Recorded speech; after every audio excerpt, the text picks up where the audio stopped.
Aujourd'hui, j'avais envie d'aborder superficiellement quelques états des deuils.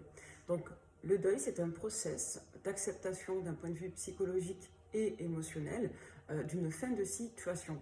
Donc, faire un deuil, produire, formuler, aboutir un deuil, c'est le fait d'aboutir en soi une situation vécue et du coup obsolète parce que passé et dépassé, en quelque sorte par définition.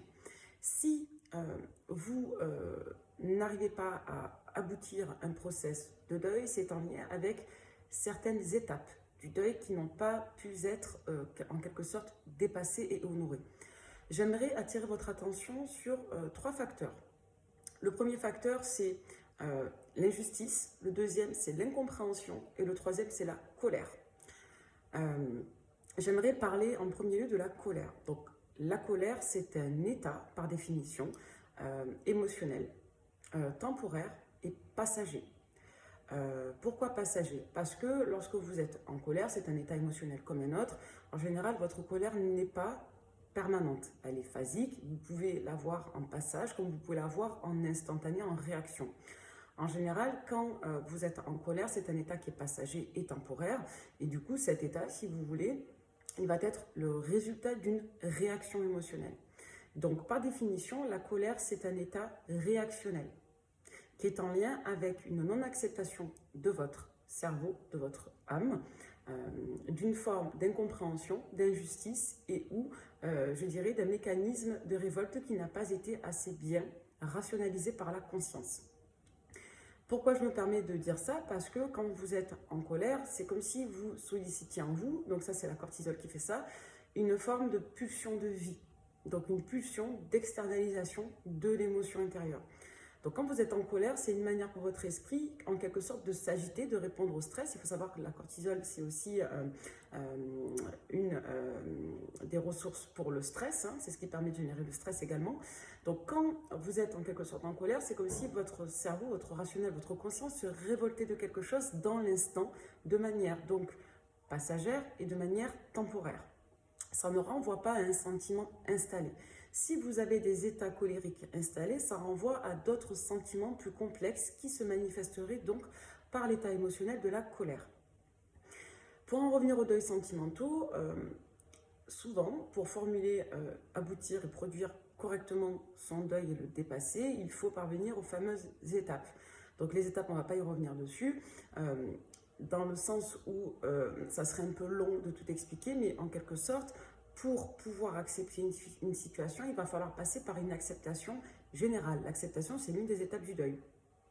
Et l'acceptation, elle met en place des ressources de marchandage, une autre étape du deuil, de l'esprit. Le marchandage, ça veut dire qu'il va falloir en quelque sorte troquer des états émotionnels contre des autres pour pouvoir trouver une forme de compromis entre les états, la raison et les sentiments, en quelque sorte. Donc, quand vous n'arrivez pas à formuler vos deuils affectifs, c'est que, en quelque sorte, votre cerveau n'arrive pas à faire le troc d'incohérences d'état émotionnel.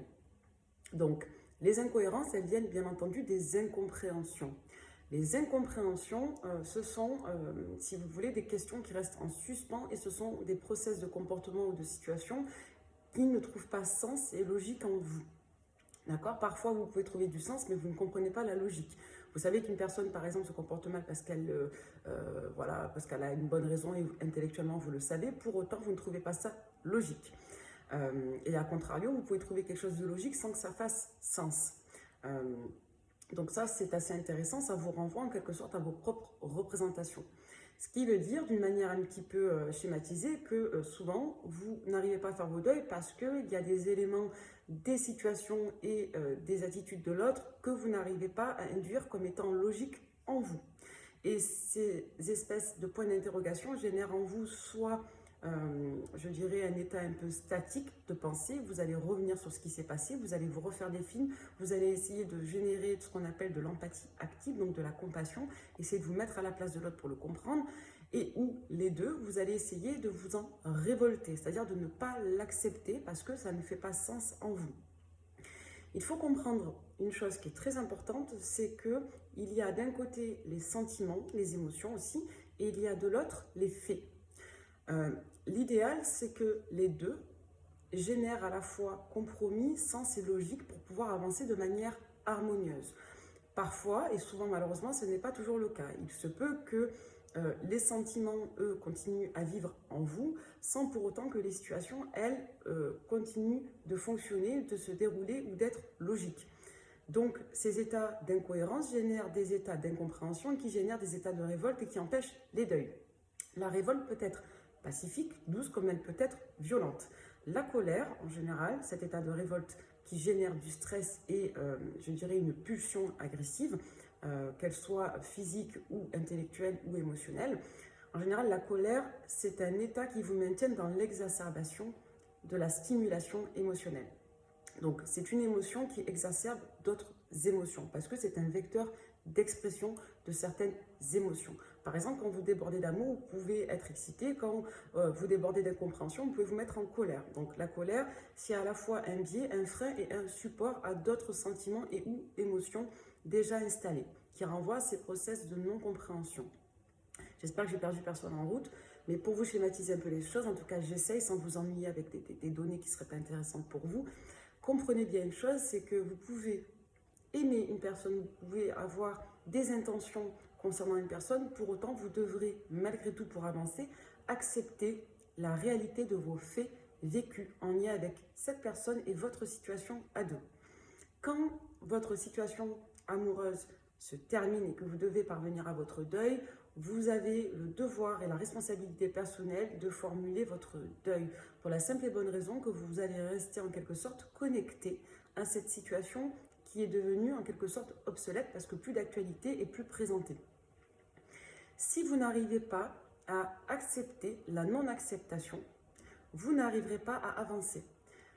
Je disais dans le short que j'ai produit aujourd'hui sur le deuil que l'acceptation, ce n'est pas le cautionnement. Ça veut dire quoi? Ça veut dire que si vous acceptez une situation, ce n'est pas pour autant que vous la tolérez dans le cautionnement.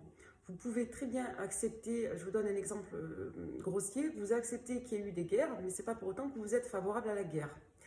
Vous pouvez accepter d'avoir été victime de violences psychologiques, émotionnelles ou physiques sans pour autant la cautionner.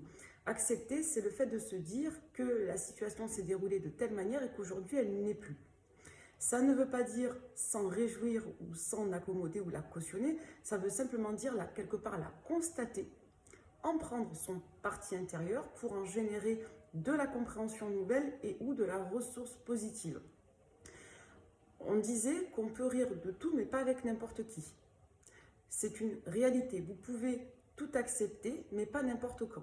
Pourquoi? Parce que pour accepter une situation d'un point de vue intellectuel, il ne faut plus être parasité par les états émotionnels divergents.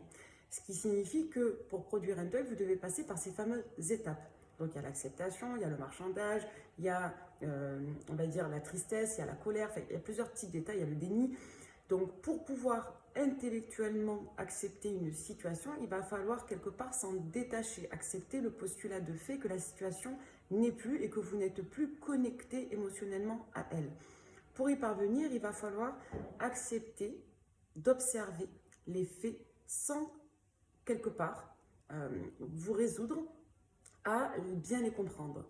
Donc en gros, que vous compreniez ou pas la dimension de quelqu'un, que vous compreniez ou pas la manière dont une situation s'est déroulée, vous devez en quelque sorte vous mettre en tête que la situation est terminée et que vous devrez par la suite, donc aujourd'hui, demain et les autres jours, composer avec cette réalité factuelle de fin de situation. Ce qui est très douloureux, c'est l'incompréhension et également l'injustice. Parce que émotionnellement, quand on est face à une situation présente et connectante d'injustice et d'incompréhension, elle génère donc ces émotions-là très déstabilisantes de stress, de colère et de peine. En revanche, quand vous arrivez à vous mettre en retrait émotionnellement de la situation, vous arrivez à l'observer comme un film, comme une situation qui est passée. Ce qui vous empêche souvent de formuler votre deuil, c'est la connexion à ces états de frustration, d'incompréhension et en quelque sorte, je dirais, d'injustice. Donc, il faut accepter en termes de représentation personnelle que la situation est terminée, qu'elle n'est plus aujourd'hui et qu'elle est terminée et qu'il faut également par la suite donc accepter que on ne peut pas toujours avoir toutes les réponses à nos questions et on ne peut pas toujours adhérer à toutes les situations et comportements qui nous sont en quelque sorte factuellement imposés. Parce que la situation n'est plus et que l'on doit quelque part composer avec la mémoire et le souvenir affectif de la situation qui n'est plus présente. J'insiste sur le caractère obsolète de la situation. Et pourquoi obsolète et non pas simplement terminée? Obsolète, c'est dans le sens où la situation n'est plus et elle doit être dépassée. C'est-à-dire qu'elle n'a plus, en quelque sorte, sa place dans le présent. Peu importe qu'une situation puisse se représenter à vous ou non dans le futur, ce qui va compter pour vous, c'est votre gestion présente dans une optique de projection future. Ça n'induit pas la caractéristique de la projection future, ça induit simplement la démarche d'être disponible à la projection future. En quelque sorte, c'est comme si vous deviez vous mettre en tête que, pas forcément d'un point de vue général que les histoires d'amour finissent mal, mais que si vous êtes arrivé à un constat de fin, c'est que la situation n'a pas pu se dérouler comme vous auriez eu besoin et vous souhaitez qu'elle se termine. Ça, c'est le premier constat de fait. Le deuxième constat de fait, c'est que entre ce que vous semblez tolérer à minima et ce que vous semblez rejeter à maxima, il y a une juste mesure. Parfois, vous êtes très très loin des seuils d'acceptation que vous tolérez. Si vous estimez qu'une personne a été affreuse, particulièrement injuste et particulièrement cruelle envers vous, ça va être plus compliqué pour vous d'être dans l'acceptation factuelle tant l'émotion va être vive. Ce qu'il faut savoir, c'est que peu importe le degré de gravité de votre émotionnel traumatique, la notion d'acceptation factuelle, elle doit reposer sur un process strictement rationnel et intellectuel. Pourquoi? Parce que si vous arrivez à vous concentrer sur le factuel, vous aurez plus de chances d'apaiser vos émotions. Parce que si vous vous dites que la situation factuelle est terminée, vos émotions vont se déconnecter et vont s'éloigner. Donc non plus du présent, mais du passé. Donc plus vous allez accepter que vous avez une situation factuelle et un état émotionnel qui lui est soit factuel dans le présent et ou obsolète dans le passé, et plus vous arriverez à mettre en distanciation votre vécu et votre état présent, ainsi que votre état futur. Donc, l'objectif, ce n'est pas de cautionner ce qui s'est passé, l'objectif, c'est de se dire que ce qui s'est passé n'est plus et qu'il va falloir retirer des observations de votre personne et non pas de l'autre pour, quelque part, vous dégager de la disponibilité émotionnelle afin de reprendre vos émotions et d'en faire quelque chose de meilleur pour vous, donc de redevenir responsable de vous. Une dernière chose sur le deuil qui me semble assez important, c'est que moi j'estime, dans mes recherches en tout cas personnelles, ça n'engage que moi de le verbaliser, vous avez deux types de deuil. Vous avez les deuils émotionnels et vous avez les deuils psychologiques. Les deuils émotionnels, ce sont les deuils qui touchent la sphère sensationnelle, émotionnelle et sentimentale. Donc parfois, vous n'êtes plus amoureux d'une personne, vous ne l'aimez plus, cet individu, cette personne, et pour autant, vous avez encore des blessures inhérentes à la situation passée, obsolète. Donc ça renvoie au deuil psychologique. Le deuil psychologique, c'est le deuil qui est le plus insidieux, le plus complexe à dépasser, parce que le deuil psychologique, il va induire le dépassement du deuil affectif, donc de l'état amoureux, qui n'est plus, mais également le dépassement des conséquences du deuil affectif, c'est-à-dire tout ce qui est mis en place par votre esprit pour dépasser le deuil sentimental. Donc moi j'induis là-dedans les mécanismes de défense, les mécanismes d'adaptation et la projection d'un soi déparasité, je dis bien déparasité, des conditionnements négatifs. Donc ces trois facteurs-là, le dépassement du deuil sentimental, les mécanismes de défense d'adaptation et la faculté de projection positive d'un soi futur. Donc le deuil psychologique, lui, il va reposer sur la production de ces facteurs-là assainis. Donc pour vous remettre complètement d'une situation amoureuse, vous devez produire le dépassement des mécanismes de défense et d'adaptation inhérents à la situation traumatique. Donc vous devez redéfinir des mécanismes d'adaptation et de défense adoucis par rapport à la situation post-traumatique qui a été dépassée, parce qu'un chagrin amoureux, c'est un traumatisme comme un autre.